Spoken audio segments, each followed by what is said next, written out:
नमस्कार किसान भाइयों।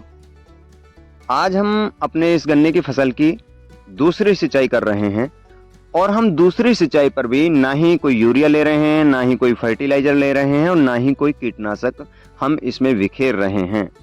क्योंकि आपने देखा होगा बड़ी भारी विडंबना है गन्ने की फसल को लेकर के कि आप पहली सिंचाई पर भी फर्टिलाइजर दीजिए, चाहे यूरिया या यूरिया के साथ कोई भी, दूसरी सिंचाई पर भी दीजिए और तीसरी या चौथी सिंचाई पर भी दीजिए, फिर होल्ड ऑन करिए और फिर जुलाई मास में दीजिए। देखिए दोस्तों, उससे होता यही है कि बराबर लगातार जितना फर्टिलाइजर कीटनाशक आप प्रयोग करते हैं, आपकी कॉस्ट बढ़ती जाती है फसल को पालने में, और जब बात मुनाफे की आती है तो वो बहुत मिनिमाइज हो जाता है, बहुत कम हो जाता है। तो मैं आपको ये दिखाना चाह रहा हूँ सारे के सारे वीडियो ला करके, हर सिंचाई पर जब भी हम कोई चीज़ देंगे उसका भी वीडियो, कि हम कम पैसे में कैसे गन्ने की फसल को बहुत अच्छे से तैयार कर सकते हैं। देखिए, जब हमने इसकी बुवाई की थी उस समय कितने मात्रा में क्या क्या फर्टिलाइजर लिए, उसका वीडियो आप लोगों के बीच रखा, जिसका लिंक डिस्क्रिप्शन में मिलेगा। पहली सिंचाई जब हमने की उस समय हमने कोई भी चीज़ इसके अंदर नहीं लगाई, उसका भी लिंक डिस्क्रिप्शन में मिलेगा। और हमने उस सिंचाई के बाद जैसे ही ज़मीन उपाल आई, हमने एक स्प्रे दिया था जिसके अंदर सैनिफॉस था 500 ml यारा का, 250 ग्राम जिंक थी चिलेटेड पर एकड़ के हिसाब से, और एक हेलियोक्स था जिसके अंदर प्रोफोनोफॉस प्लस साइपर था 250 ml 1 एकड़ के हिसाब से। और ये बहुत ही कम पैसे का था और उसे स्प्रे करने के बाद हमें उतना ही फायदा मिला जितना फायदा आप बहुत ज़्यादा कॉस्टली फर्टिलाइजर या कीटनाशक लगा करके आप अपनी फसल के अंदर लेते हैं। जिसका सीधा उदाहरण आप इसमें देख भी पा रहे होंगे, ट्रिलिंग चालू हो चुकी है, ग्रीनिंग बहुत अच्छी है, ग्रोथ भी बहुत अच्छी है। और अब हम जब दूसरी सिंचाई कर रहे हैं तब भी हम कोई चीज़ नहीं ले रहे हैं, क्योंकि ट्रिलिंग प्रारंभ हो ही चुकी है, ग्रोथ अच्छे से पौधे ले रहे हैं, ग्रीनिंग अच्छी है, तो हमें देना ही क्यों। देखिए दोस्तों, यदि आप बुवाई के समय बहुत अच्छी मात्रा के साथ, ज़्यादा नहीं बल्कि क्वालिटीदार, जैसे फास्फोरस, पोटास, नाइट्रोजन, ये प्राइमरी चीज़ें हो गई, उसी के साथ एक कीटनाशक और उसी के साथ कोई सॉइल विटालाइजर अगर आप ले लेते हैं तो आपको दूसरी और तीसरी सिंचाई तक किसी भी प्रकार के फर्टिलाइजर देने की या कीटनाशक देने की आवश्यकता अपनी गन्ने की फसल के अंदर नहीं होती है। और उसी का उदाहरण आज हम इस गन्ने की फसल पर प्रस्तुत कर रहे हैं।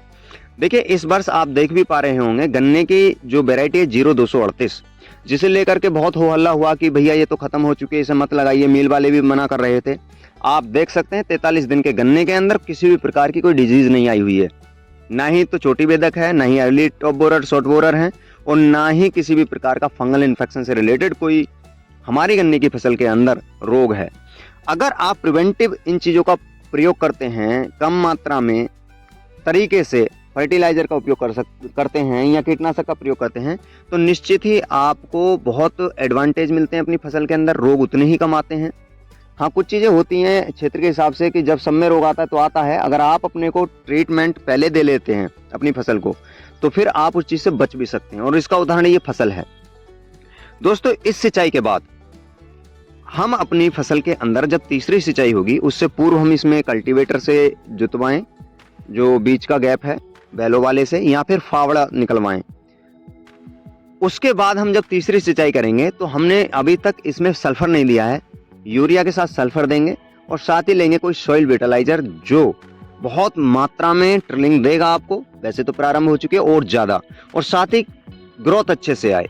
तो उसके लिए आप बने रहिएगा हमारे यूट्यूब चैनल पर, और उस वीडियो का नोटिफिकेशन आप तक पहुंच जाए उसके लिए आपको सब्सक्राइब करके बेल आइकन बटन को प्रेस करके रखना होगा। जैसे ही नोटिफिकेशन आए आप भी देख सकते हैं। देखिए दोस्तों, एक और चीज़ आजकल बोला जा रहा है कि भैया आप पहले वो कोराजिन लगा लो या फिर वर्टाको लगा लो, उसका भी मैं सही समय क्या हो सकता है अगले वीडियो में देने वाला हूं।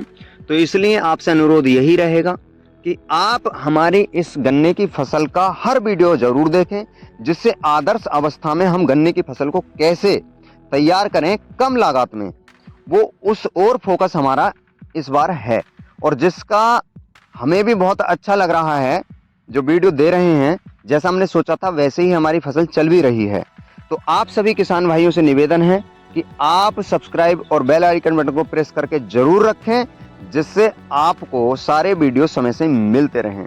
तो दोस्तों, आप भी बता सकते हैं कि हमने जो जो चीज़ें इसमें फॉलो की हैं, कि पहली सिंचाई पे भी हमने कोई फर्टिलाइजर नहीं दिया, दूसरी सिंचाई पे भी नहीं दिया, दूसरी और पहली के बीच एक स्प्रे रखा, और बुआई पे जो दिया उसी के कारण से आज ये फसल इतनी अच्छी चल रही है।